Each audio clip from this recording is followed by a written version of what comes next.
Bienvenue dans l'écosystème du droit positif de la défense nationale au Gabon. Aujourd'hui, nous allons parler de la loi 004/98 du 20 février 1998 portant organisation générale de la défense nationale et de la sécurité publique. Je m'appelle Alain Rapono. Je suis le président du conseil de surveillance de l'Observatoire de la défense nationale, de la sécurité intérieure et de la justice. Je m'entretiens avec vous aujourd'hui dans le cadre du droit positif de la défense nationale et nous allons discuter aujourd'hui d'un texte de loi, un texte législatif. Alors, quand nous parlons du droit positif, peu importe le pays, notamment, c'est le cas du Gabon, ou de la France, ou bien même des États-Unis, sur les questions de défense et de sécurité, nous avons les textes normatifs.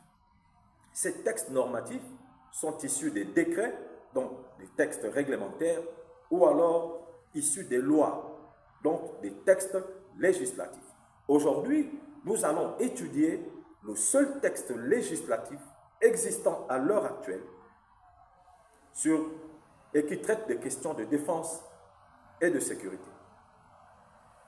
Ça s'appelle le 004/98 du 20 février 1998 portant organisation générale de la défense nationale et de la sécurité publique. C'est une loi. Habituellement, sur mon plateau, et dans mes propos, je discute souvent de décrets présidentiels en rapport avec la défense nationale au Gabon. Aujourd'hui, nous allons discuter de cette loi 004/98. C'est une loi incontournable, c'est une loi cardinale. Que savoir sur la loi 004/98? Qu'est-ce que nous pouvons dire? Premièrement, c'est un texte qui a été promulgué 9 ans après le décret 848. Et nous savons tous que la promulgation est l'acte par lequel le président de la République reconnaît l'existence d'une loi et demande aux autorités compétentes de l'appliquer et surtout de la faire appliquer. Alors, 9 ans après le décret 848, dont nous savons tous que le décret 848 est également un texte de référence sur les questions de défense dans notre pays, et ce texte date du 2 août 1989. Alors, 9 ans après le 2 août 1989, le président de la République, Omar Bongo, promulgue, je dis bien promulgue, la loi 004/98 du 20 février 1998, 9 ans après. Et de 98 à maintenant, nous sommes en 2025, en décembre 2025, exactement le 23 décembre 2025, ça fait 27 ans. Bientôt 26 dans quelques mois, en février 2026, ça fera 28 ans. Mais pour l'instant, c'est une loi qui date de 27 ans. Et cette loi, ce que nous pouvons ajouter sur ces paramètres techniques, c'est une loi qui tient essentiellement sur sur 8 pages. Et quand on ajoute les signatures qu'on peut y trouver, elle tient essentiellement sur 9 pages. On peut ajouter la 9e page sur un format A4 du logiciel Word. Donc, elle tient sur 8 pages. Elle a 7 chapitres et 34 articles. 7 chapitres et 34 articles. Bien.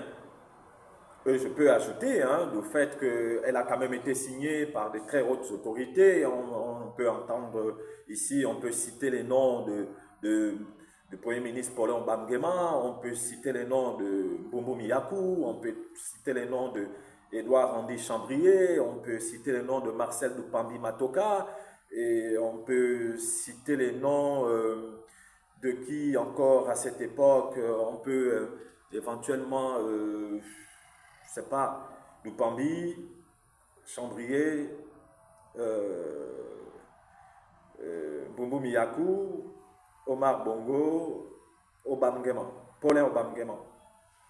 Bref, 5 signataires. 5 signataires. Je pense même que c'est une loi qui peut avoir 6 signataires.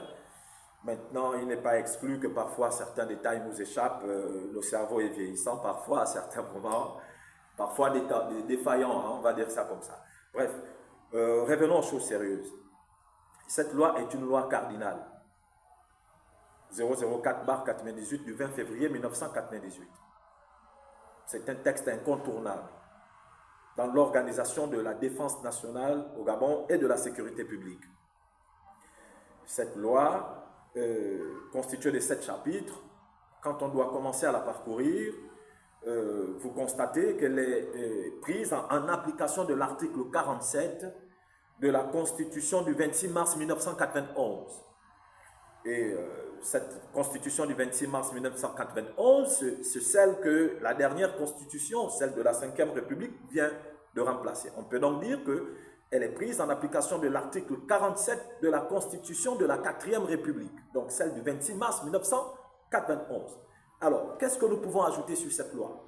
Nous pouvons essentiellement dire qu'à l'intérieur, on va déjà vous définir le concept et même la notion de défense au Gabon, telle qu'elle est définie par la doctrine gabonaise de la défense, telle que c'est défini, d'accord? C'est défini dans le texte.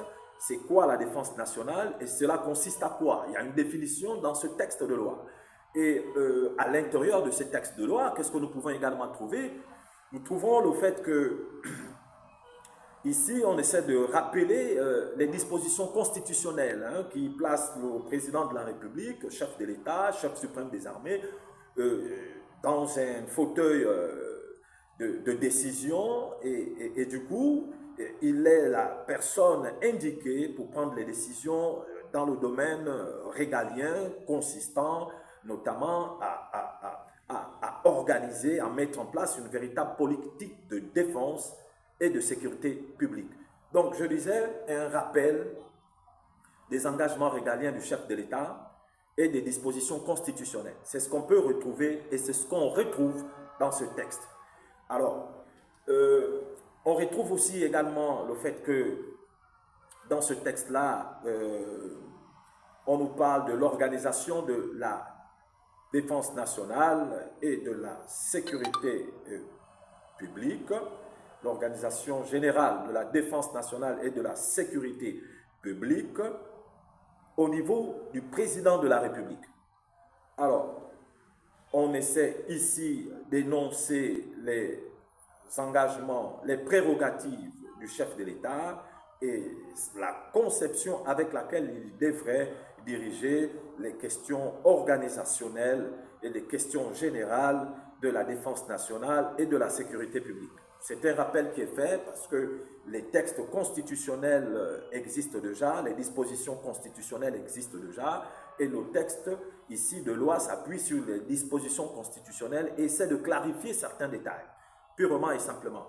Et on trouve aussi dans ce texte le fait qu'on va parler de la défense militaire au niveau du gouvernement, la défense militaire. Cela consiste à quoi?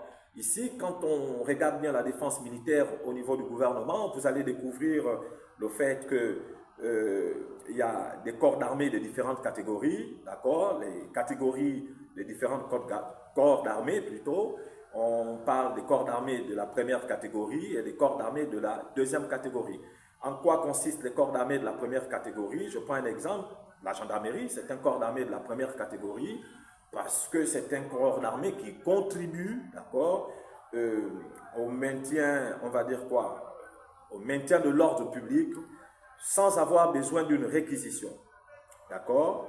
Alors c'est un corps d'armée classé en première catégorie parce que eux, ils peuvent agir sans avoir besoin d'une réquisition. Maintenant, il faut préciser toujours dans ce corps d'armée de première catégorie que la gendarmerie peut également être réquisitionnée pour rendre cette mission de maintien de l'ordre public. Mais ici, elle est classée dans la première catégorie simplement parce qu'elle fait partie de cette première catégorie parce qu'elle contribue de façon efficiente au maintien de l'ordre public sans avoir besoin de réquisition. Alors, la deuxième catégorie, nous trouvons les autres corps d'armée, d'accord, et ajouter à cela la garde républicaine. Et du coup, ces corps d'armée-là contribuent également à la mission de maintien de l'ordre public, mais uniquement sur réquisition. Voilà pourquoi ils sont classés en deuxième catégorie. Bien, ça, c'était l'organisation de la défense